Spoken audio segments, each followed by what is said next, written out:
There's a trap that catches almost every new trader. You learn a concept, you think you've got it figured out, you apply it to your charts, and you lose money. So you move on to the next strategy. You learn another concept with a completely different name, try that one out, and lose again. This cycle continues for months, sometimes years. But here's the thing. You weren't learning different strategies. You were learning the same exact thing over and over, just packaged differently. And today, I'm going to show you what I mean. Early on in my trading journey, I spent months learning support and resistance. Then I found videos about supply and demand and thought, all right, this must be way better. So I learned that. Then came order blocks, and I thought, okay, this is the real deal. But after testing all of them, I realized something. I was marking the exact same levels on my chart every single time, just with different names. Once I figured this out, I stopped overcomplicating things and focused on one simple framework. And that's what I'm sharing with you today. So if they're all the same thing, how do we actually trade them? Well, it comes down to understanding two scenarios. Scenario 1, the market's trending, and you want to join that trend at a solid level.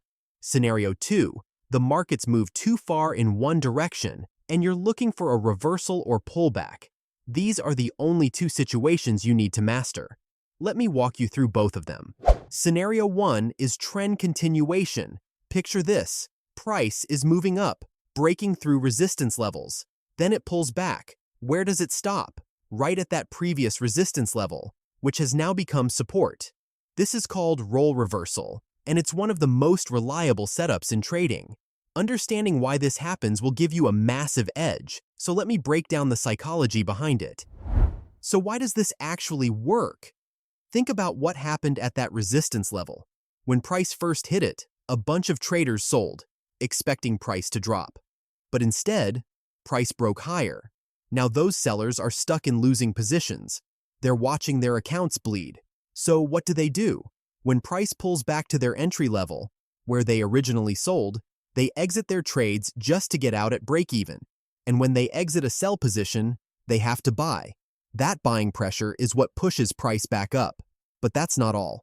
New buyers also see this pullback as a discount, a chance to jump into a trending market at a way better price.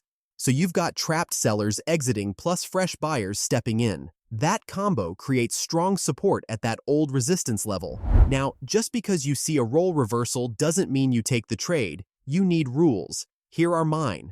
Rule number 1, the trend's gotta be crystal clear. I use the 50 EMA for this. For bullish trend continuation trades, everything's gotta happen above the 50 EMA.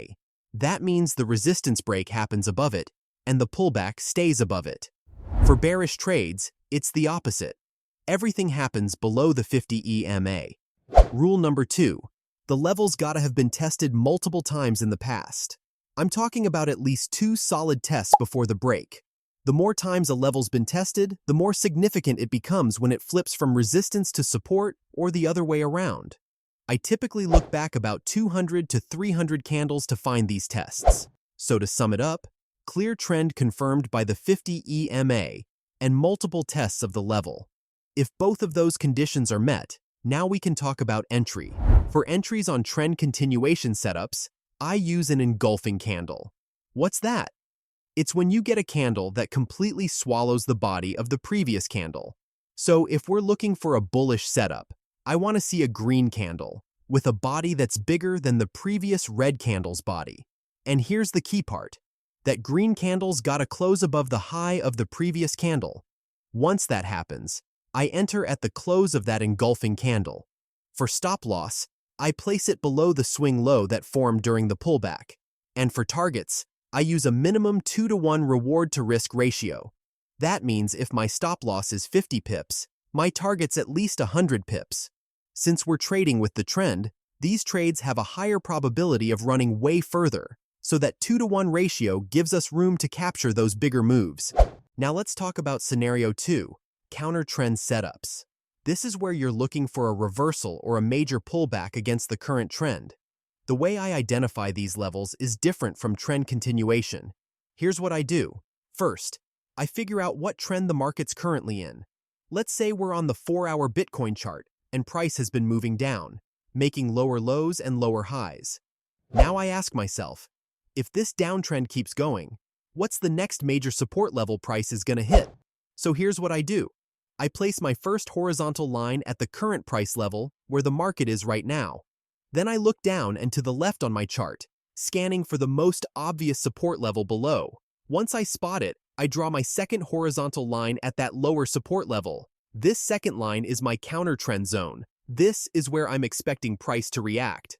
But again, I don't just trade any random level. I need to see that this lower support level was tested multiple times in the past. At least 2 or 3 solid reactions from that zone. The more tests, the better. If I see that, this becomes a legit counter-trend level where I'll start looking for entries. Now here's where counter-trend setups are different.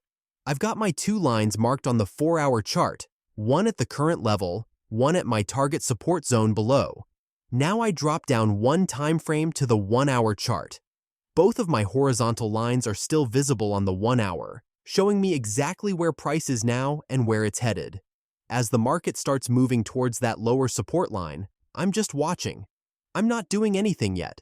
I'm waiting for price to actually reach my support zone. Once it gets there and starts interacting with that level, that's when I'm on alert. Now, price comes down and hits my support zone, creates a low. Then it bounces up a bit. At this point, I'm thinking, all right, if this level's gonna hold, I'm expecting to see price come back down and test this low one more time. So I'm watching for that second test. If price does come back down and creates another low near the first one, basically giving me that double bottom structure, now I'm interested. But I'm still not entering yet. Here's what I need to see. A strong rejection.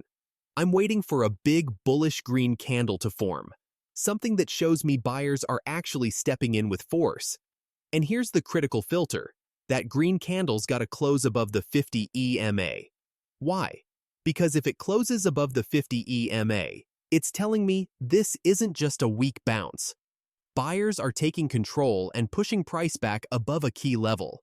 That's when I know this setup has real potential. Once I see that strong green candle close above the 50 EMA after the second test, that's my entry signal. I enter at the close of that candle. My stop loss goes below the last swing low, the lowest point where price dipped during that double bottom formation. And for counter trend trades, I'm targeting at least 2.5 to 1, sometimes 3 to 1 on my reward to risk. These trades are riskier since I'm going against the trend, so when they work, I want to make sure I'm getting paid properly for that risk. Now, why do I drop down a time frame and wait for all this confirmation? Because counter trend trades are inherently riskier. I'm fighting against momentum here, so I need multiple things lining up. The level needs to hold twice, I need to see strong buying pressure with that big green candle, and I need price to reclaim the 50 EMA. If I get all 3 of those signals, that's when I'm confident enough to pull the trigger. Without that stack of confirmation, I'm just guessing, and I don't take trades based on guesses. So that's the framework. 2 setups, trend continuation and counter trend. Clear rules for both, no confusion. And remember, no strategy wins 100% of the time. You're gonna have losing trades, but if you follow these rules consistently, you're stacking the odds in your favor. If this helped you out, make sure you hit that subscribe button. I'll be breaking down more real trade examples in future videos. Drop any questions in the comments, and I'll see you in the next one. This video is for educational purposes only. I am not a financial advisor. All examples shown are for learning and explanation only, and the charts used in this video are from tradingview.com. Trading involves risk, and past performance does not guarantee future results. Always do your own research and practice proper risk management before making any trading decisions.